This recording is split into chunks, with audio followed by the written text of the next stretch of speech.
I'm sorry, last time I checked, I thought we lived in a free country, so... No, we don't. No? It's the United States of don't touch that thing right in front of you. On the third bugle blast, I shall loudly announce attack! At which point, we will all jump out of this box. Great Scott! I don't trust this kid any further than I can throw him. Dum-dum, you give me gum-gum. Well, with your bad knee, Ed, you shouldn't throw anybody. Are you telling me that you built a time machine out of a DeLorean? Don't cross this line! I'm back. You, Sagittarius Athletics. That is not my name. This town needs an enema. Who are these people? Hey everybody, welcome back to the intersection of faith, family, and filmmaking. You're listening to Fearless with Mark and Amber. Here you'll find hope, truth, and practical encouragement to stand strong in your faith and lead your family with courage in today's culture.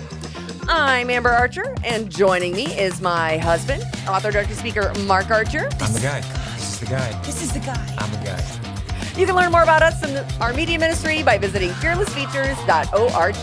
It's also a great place to make that one-time or monthly donation if you are passionate about reaching the lost for Christ through media.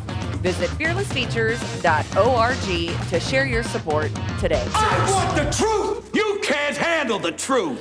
Oh, the truth shall set you free. There was a button I meant to play last week when we were celebrating Batman's birthday. This town needs an enema. Is that from Batman? That's from the 89 version. Yeah, that's Jack Nicholson as the Joker. Yeah, Okay. This town needs an enema. You got to make up for it? I do. Okay. Yeah. All right. So Keep it together, keep it together, keep it together, keep it together, keep it together. I have no words. I'm at a loss for words. oh well. Okay, I'll talk. Okay.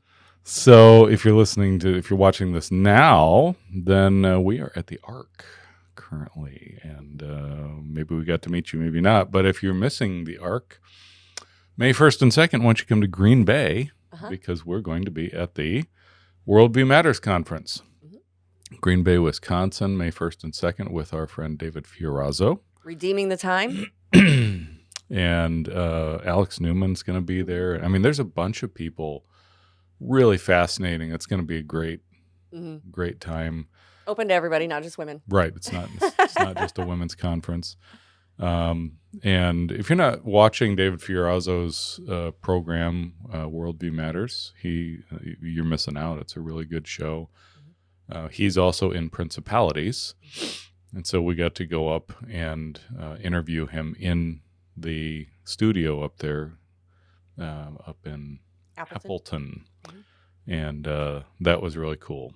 Great facility with Freedom Project and all that they're doing up there, especially with, the online education and schooling that they have.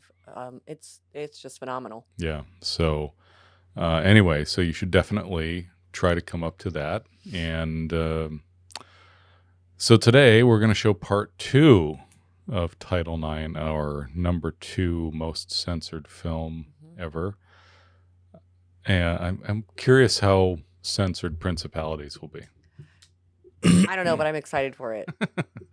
I love it every time there's a new edit added. Yeah. It's going to be interesting. And because we're 100% donor funded, there are no corporate interests swaying any editorial decisions. So truth comes out. Truth is gonna hit pretty hard with this one. So second part of Title IX. Lots more that you're going to learn about this battle, and you'll see some more people that you recognize from Dysphoria, and some other hard things that we will talk about here after you finish watching the film. So let's go to part 2. Sounds good. So where do we see this exact process taking place today? In the schools, in academia, but to get the teachers to teach in the schools, it first has to be taught to the teachers in the universities. And after an entire generation of students has been indoctrinated by the teachers who were indoctrinated by the universities, well, then you get a compliant society. a society that no longer fights back against your lies, a society that no longer believes that things like biological sex are immutable, and no longer believes that sex and gender are the same thing, but now believes that they are somehow different, and that gender can be changed, but at the same time preaches that you can be immutably born in the wrong body, and that it can't be changed, and so they reinforce that by physically changing the appearance of the body. And that makes sense to them. Why? Because they have not been taught anything true from the time they were born. They've only been taught ideologies, not facts. So what does this look like today? And what is the next step in this movement? Well, as Jeff pointed out, you would start to see these discussions show up in scientific, open source journals, like this one here from the United States federal government's own National Institutes of Health, the NIH. Here's an article from 2022 entitled, Humanizing Pedophilia as Stigma Reduction, a Large-Scale Intervention Study. You see, the next phase is already well underway. When we say that they are coming for your children, we mean they are coming for your children.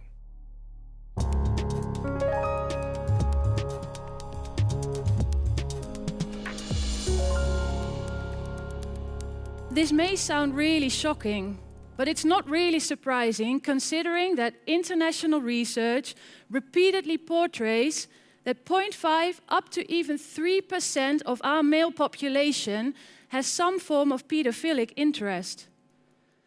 I'm talking about our male population here today because that's what most research is conducted on. I'm not saying that females don't have this difficulty at all, it's just few is known about them. Because even though these percentages are massive, most of these people know that they have feelings that they should repress.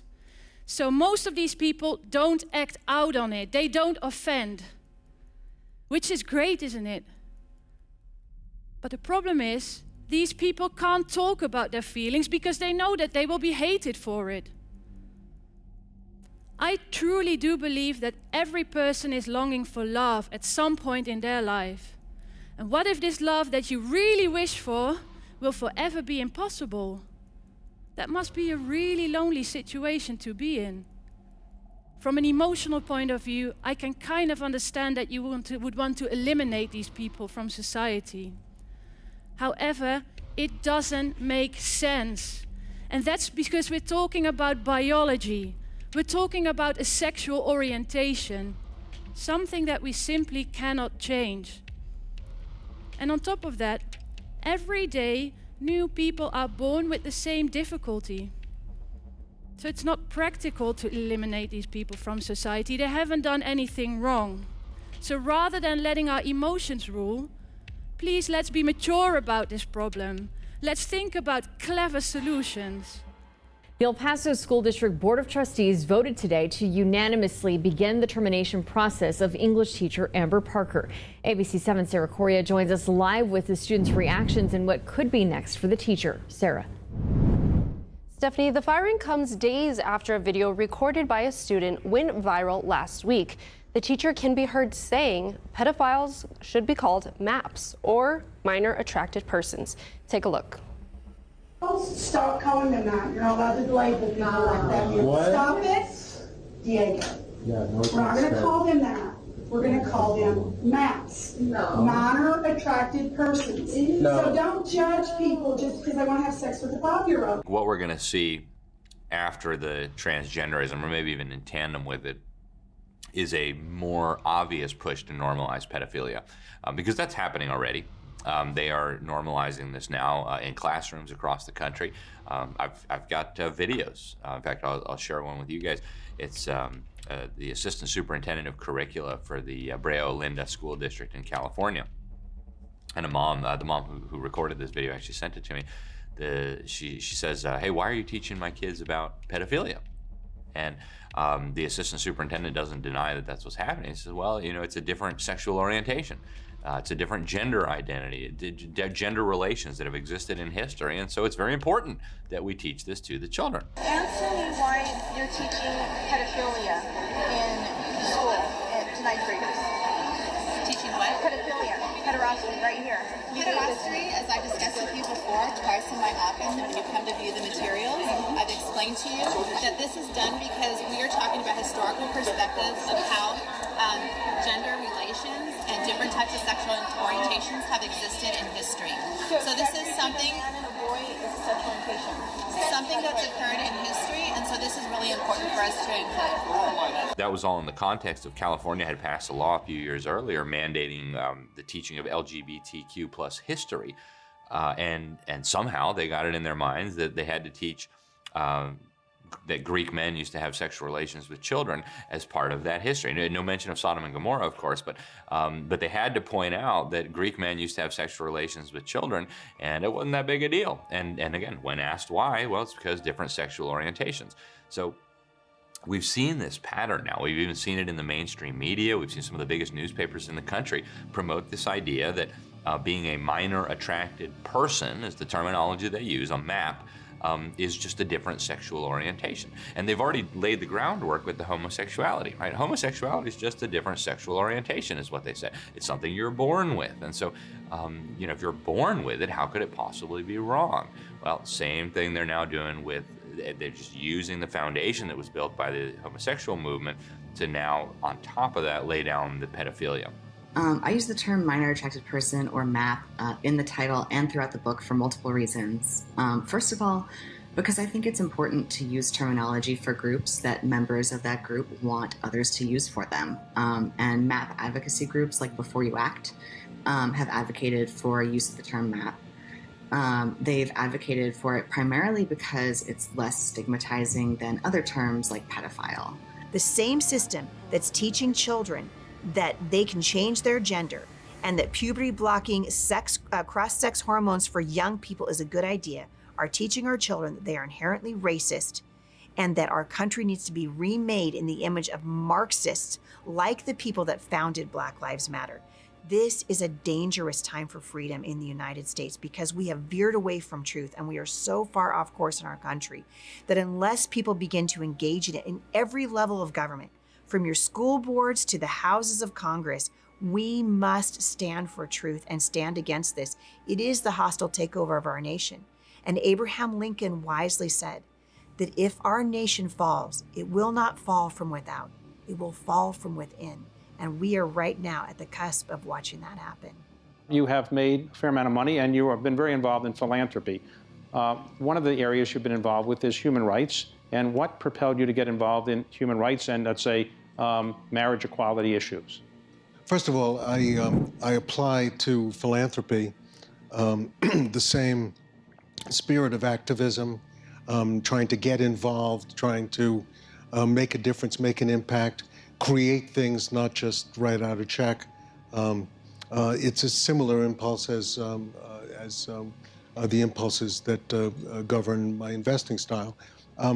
In the case of gay rights, my younger son came out to me as gay in 1998 when he was 21 years old. And shortly after some brief discussions, I became very interested in being a funder of gay rights groups, of helping out in that realm. You know, if I ask you this question, who's funding the transgender movement in the United States? You'd probably say Democrats. That's not true. The transgender movement in the United States is funded by Republicans. You know, what you have is a huge disconnect between the party voting base, Christian conservatives, and the donor class, which are Northeastern liberals.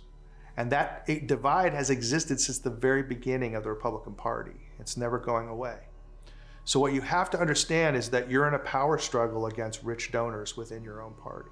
Men like Paul Singer are just one example of that rich donor class of hedge fund billionaires, who are among the largest donors to the Republican Party, the party founded to end slavery and stand for Christian conservative values. According to this report from Open Secrets, Paul Singer himself gave over $18 million to Republicans last year alone, putting him in the top 10 contributors to the party overall. But what you may not know about a man like Paul Singer is that he also donates significantly to groups like the Human Rights Campaign, perhaps one of the single most influential groups driving the destruction of the nuclear family in Western society. You see, Paul Singer is also the one who pressured the U.S. State Department to fly the pride flag on all of our embassies.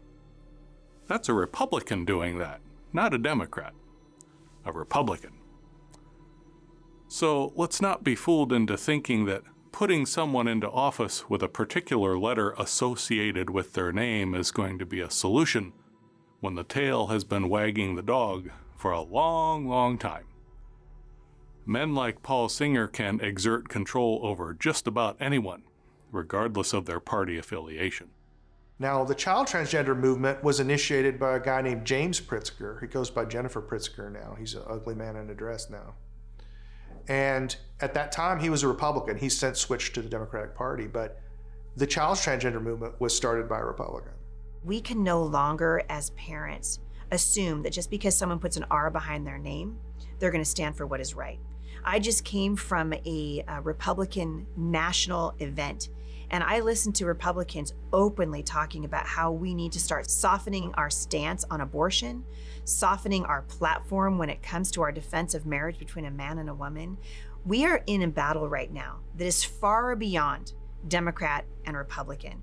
We are talking now in the realm of good versus evil. And so you've got to be able to do your homework. When someone announces a run for office, you cannot just go, oh, they're a Republican, this is what they believe. You've got to do your homework, you've got to ask them questions. There are alliances being formed, political alliances.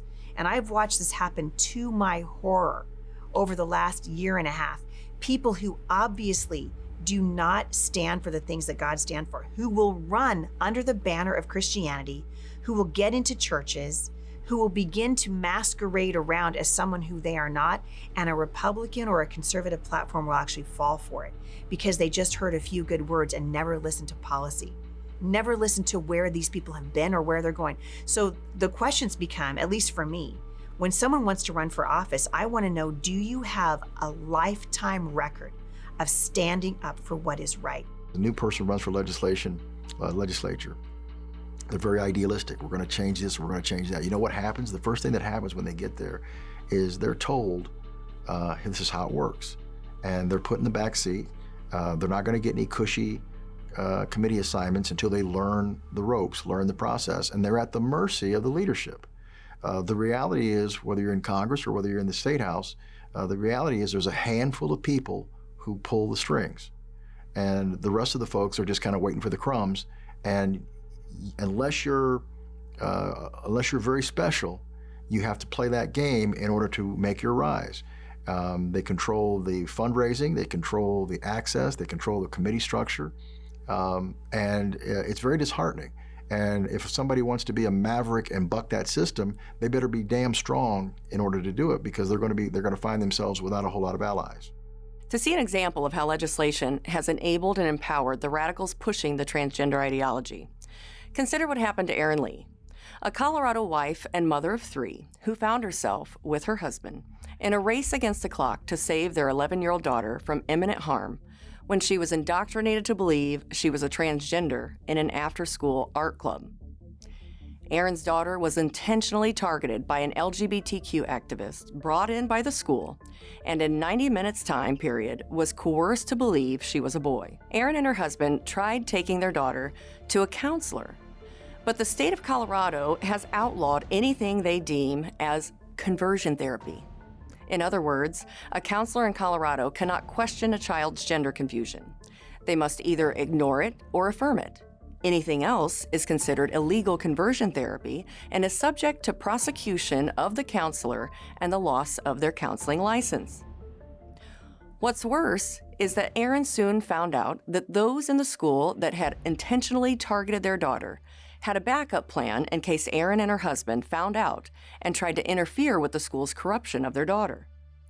abduction of their daughter through Child Protective Services, to place her into a home that would finish the job. You know, one of the hardest things in all of this, when everything happened, I'm Mama Bear, and I instantly, like I said, I was sad, I was mad, I wanted answers. My husband is the calm engineer type, and he said, okay, maybe we're misunderstanding. We need to get all the answers before we jump to any conclusions. Let's question everyone involved and just make sure we have our story straight. And as we did that, we realized all this was intentional. There was no remorse, there was no accountability. It's almost like the school district and everyone involved was proud of what they had done with our daughter and others. So there was no follow-up. There was no checking in to see if our daughter was okay. There was no checking in to see if we as a family were okay. They just wanted to sweep us under the rug and make it go away. And as we found out, parents were not supposed to find out about this club. I learned how to public record request on my school district, and I found emails that indicated 2 days after the incident, they'd colluded with the school board to keep me quiet.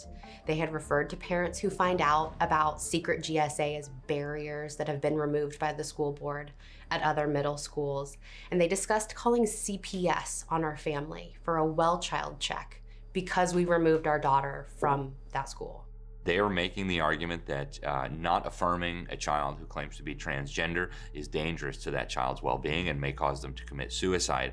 Therefore, the federal government must, through the Department of Education and even through the Department of Justice, protect these children from anyone who may tell them that there's something wrong with transgenderism. So that would include parents, that would include pastors, that would include, we're sitting in Florida right now. Governor Ron DeSantis has said this is unacceptable. Well, the federal government then needs to protect these children from horrible people like Ron DeSantis who might say, hey kid, you're not really transgender, you're just a little confused. Hang on a little bit, you'll grow out of it and you can go on to live a normal, happy life.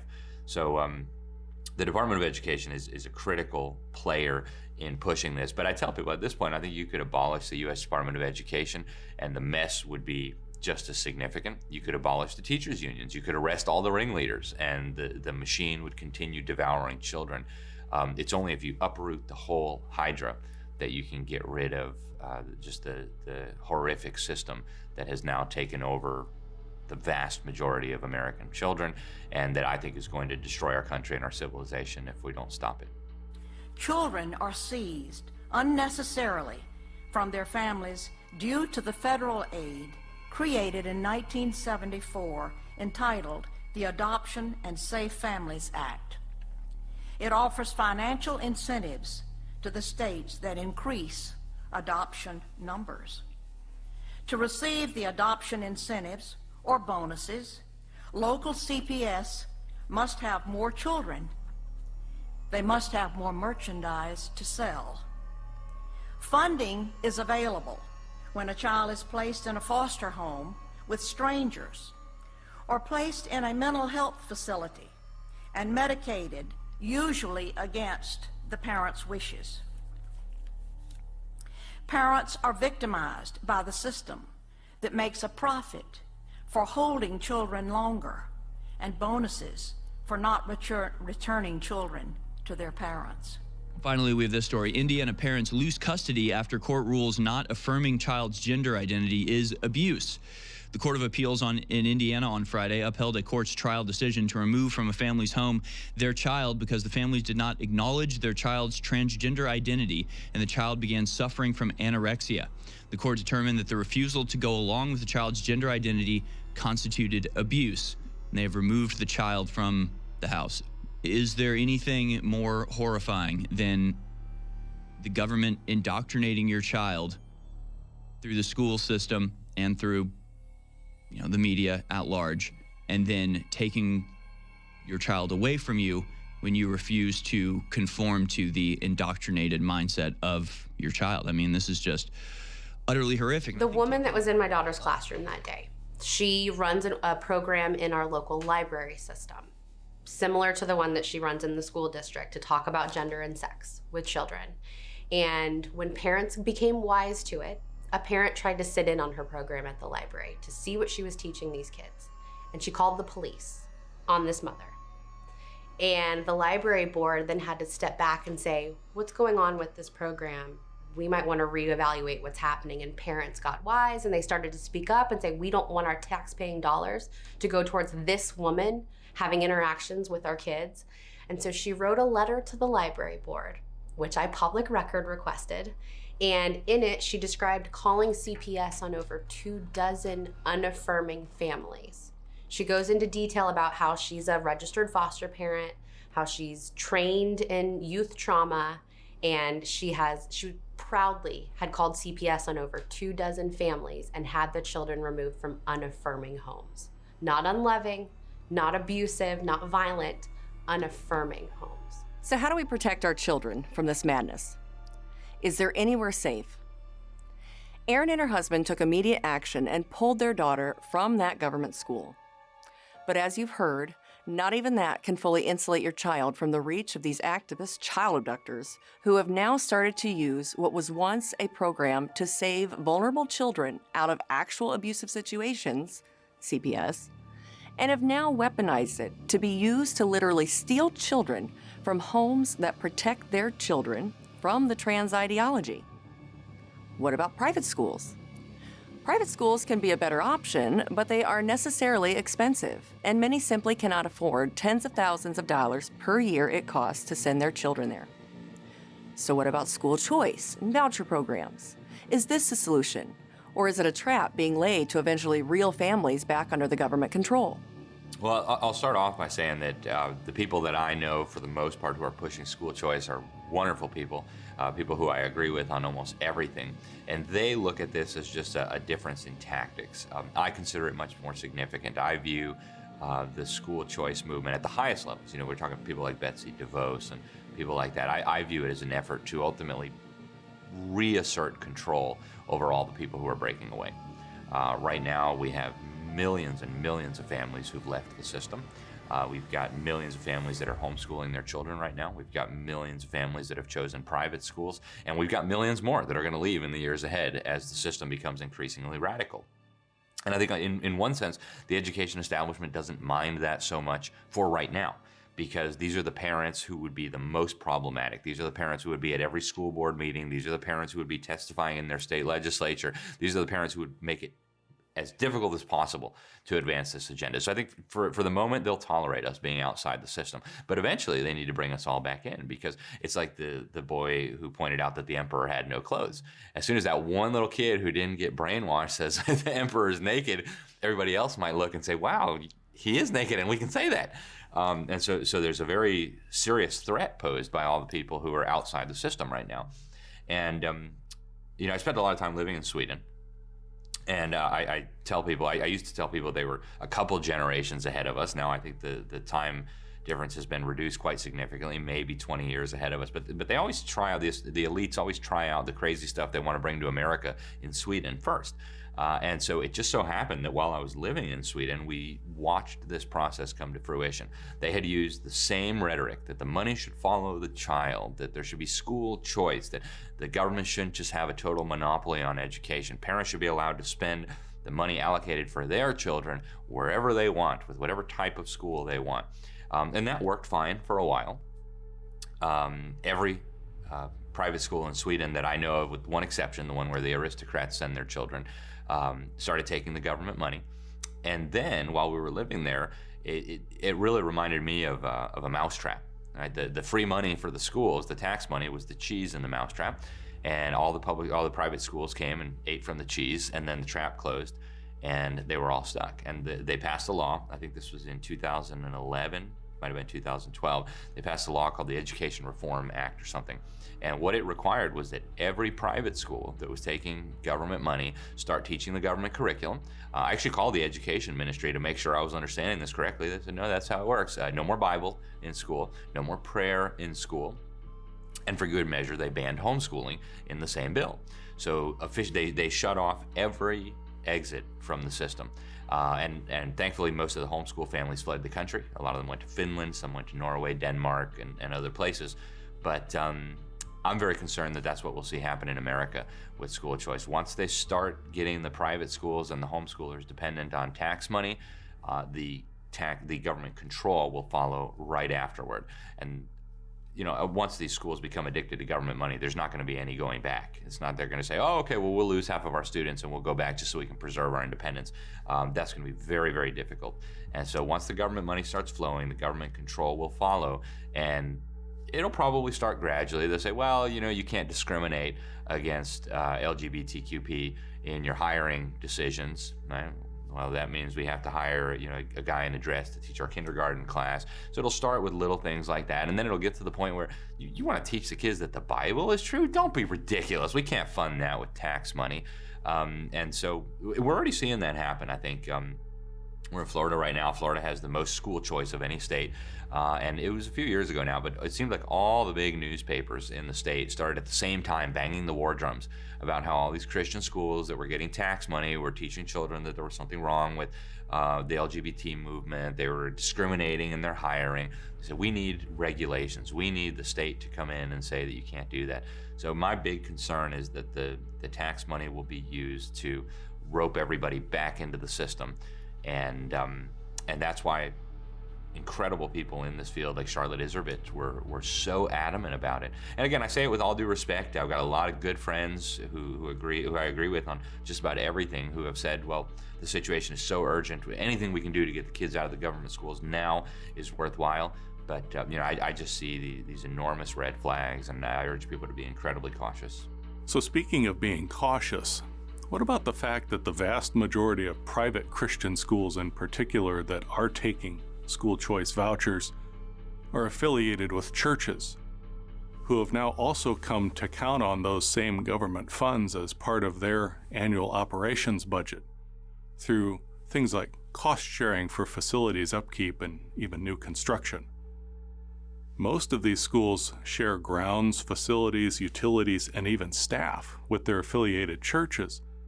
So how much of a stretch is it to think of a day, perhaps very soon, when the government not only controls what the schools can say and do, using the voucher funds as leverage, but imagine also the added pressure on and from the churches, who have seen their attendance and annual revenues shrinking for years, but have now become addicted to those shared revenue streams from the government through the school choice vouchers. Is this how the government finally exerts its final stranglehold over the church in America? They have demoralized our society. Now, many people will hear me say demoralized, and they would say, what, you mean they're making us feel bad? No, I don't mean demoralized in that sense. I mean it in the literal sense. Demoralized, the removal of morals. They have removed morality from our society. And I think what it turns out, what we've learned, I think in the latter part of the 20th century up to now, is that when you remove morals from a society, people cannot understand the truth. But not even the kind of, we might think of what I just said as a kind of theological truth. I don't actually mean that. I mean that you cannot understand empirical scientific truths without morality. You cannot understand how to feed your dogs and keep your pets alive. You cannot drive cars. Demoralization removes your ability to understand the world that you perceive. And what's left when we destroy humanity? And that's exactly what's happening here when when we can't even define men and women, when we can't preserve and protect the interest of children, when we have lost our sense of objective truth, what's happened to our humanity at that point? And I think that's why we're in a tremendous battle now. This is humanity at stake. When you start saying that there's no difference between men and women, and we need men and women to further our creation, we have to produce more people in order to survive as a species. So the end result of this effort is the loss of humanity. That's not an extreme position. That is the reality of what's going on and what we're facing today. You would never send your child out onto the front lines of an actual battle that you could see with your eyes. If you saw two people out in front of your house and they had their weapons drawn and they were about to engage in mortal combat, you wouldn't say, you know what, I think my kid looks like he's ready for that. I'm gonna send my kid out to engage in mortal conflict, and maybe, just maybe, he can be salt and light along the way. We know that that's not true. We know that our children, if we did that, would be in mortal danger and they probably wouldn't survive. Well, the issue that we're facing in our public school right now is a mortal danger to our children in terms of their heart and their soul and their mind. Their minds are being corrupted by the lies that they're being taught. Even if we were to put a stop to all the madness now, the momentum, it's going to be a tragedy, maybe of unprecedented proportions. I don't know that there's ever been a time in human history where this collective madness has descended on an entire society, maybe with the exception of Sodom and Gomorrah. I don't know, we don't have good historical records on how crazy it got, but as far as I know, there's never been a society that has gone as collectively mad as ours. And I think traditional families are going to bear the brunt of a lot of this. So, how much does the battle over Title IX matter today? Well, at the rate of things changing in our world right now, by the time you're watching this battle in particular might be over, or it may still be raging, or it may seem like it's simply faded away once again. But it doesn't change the fact that the very people and entities within our society and within powerful agents of the government seek to control and destroy the very essence of what it means to be human.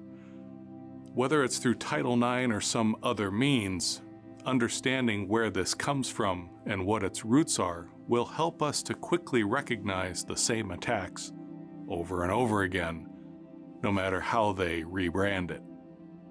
It has been the same for generations. It simply has a new label now. So is private school the answer? What about homeschool? These questions can only be answered by us, the vigilant parents, protecting and nurturing our own children as only we can do. Not being content to lay that task off on someone or someplace else. They are our children, not the government's. And we do not co-parent with the government or the school. Take a stand now. This corrupt system cannot tolerate anyone who defies it, so every child saved from the corruption is a victory against evil. Every single one.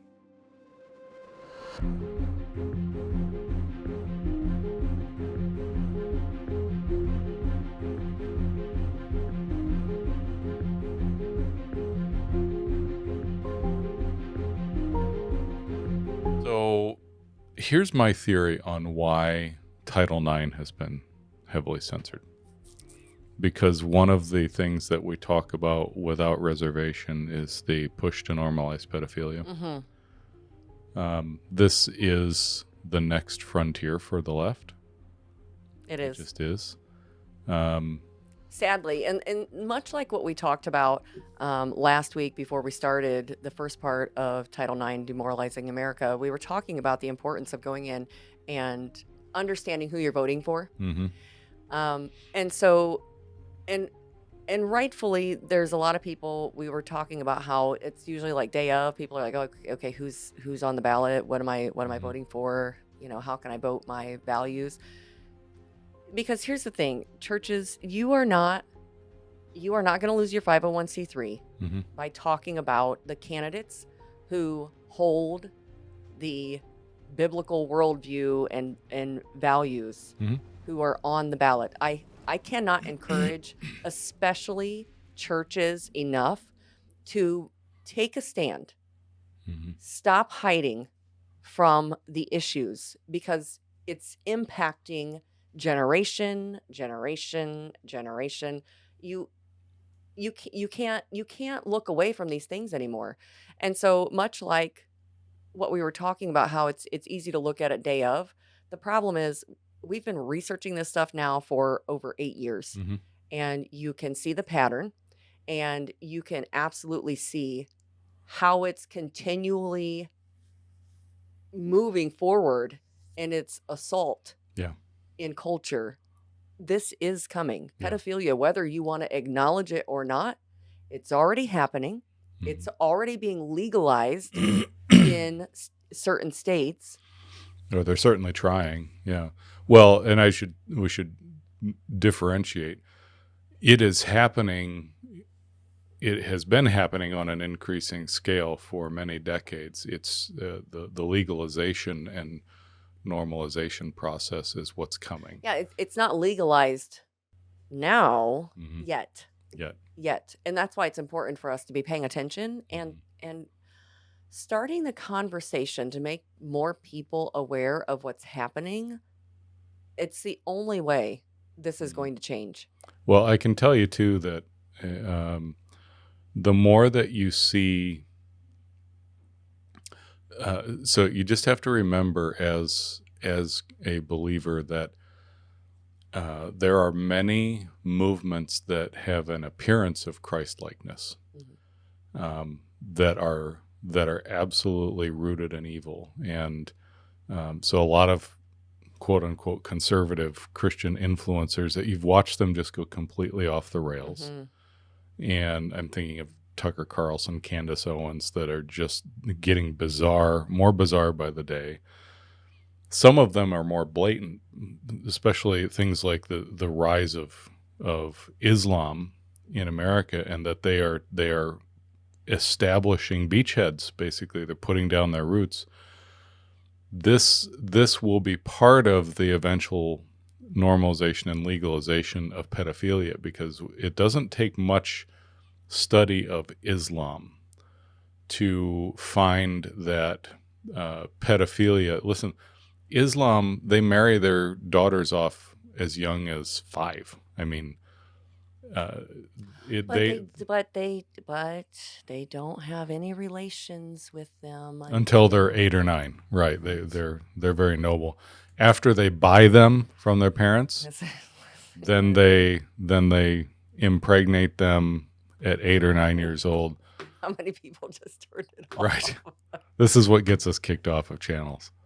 This is the kind of stuff that's going to be in principalities. Yeah. It's because people need to know. Yes. Like what you are seeing coming into America and establishing, If you want to understand where the pedophilia push is going to come from, you've got the militant Islamists who are pushing in, and they're taking over positions. That New York City is now run by an Islamist.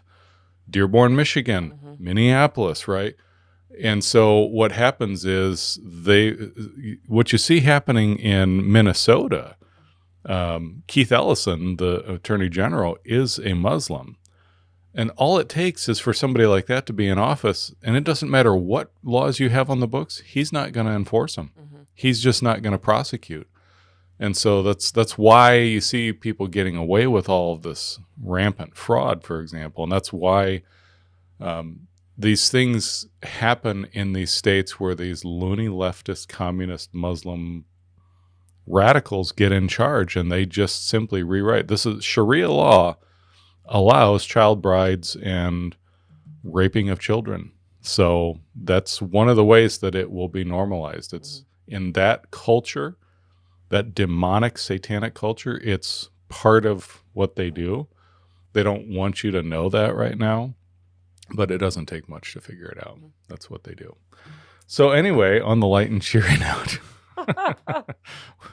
you have anything else to add? I will say that next week, well, I will leave a link when we have a link to the store page. We now have all of our films on DVD. Yes. And so we will have Dysphoria and Title IX available for purchase for hard copies coming soon. So be watching for that. It'll all be on the website. As well as both books, Inwood Drive and Compromise. That's right. And so, okay. Stay tuned. We're getting ourselves confused. We should go. Okay. That's all the time we have for today, friends. Thanks for listening through to the end, and be sure to click that subscribe button so you never miss an episode. And share this with your family and friends. Until next time, march on, saints, and be filled with the Spirit. You can become a spiritual guru on your own, but you just have to tie your shoes, and you just have to know how to eat burritos backwards. Buttered sausage.